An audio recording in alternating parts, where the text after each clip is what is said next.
السلام عليكم يا جماعة، معاكم ملوكة، ودي نشرتنا الجديدة من قناة ملوكة الإخبارية.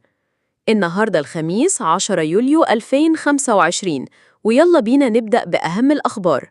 أول خبر: التعليم.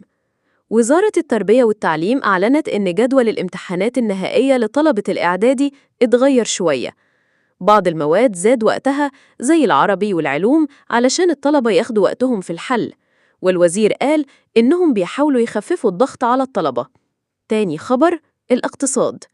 وزارة البترول قالت إن أسعار البنزين هتفضل ثابتة الشهر ده، يعني مفيش زيادة في سعر البنزين 92 أو 95، وده طمن الناس شوية. تالت خبر: العالم.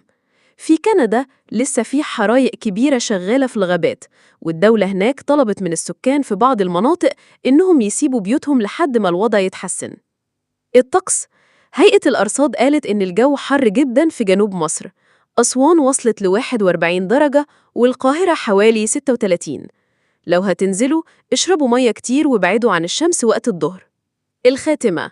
ودي كانت نشرتنا النهاردة من قناة ملوكة الإخبارية. استنونا كل يوم مع موجز جديد وأخبار من مصر والعالم. ما تنسوش تشتركوا في القناة وتدوسوا لايك لو عجبكم الفيديو.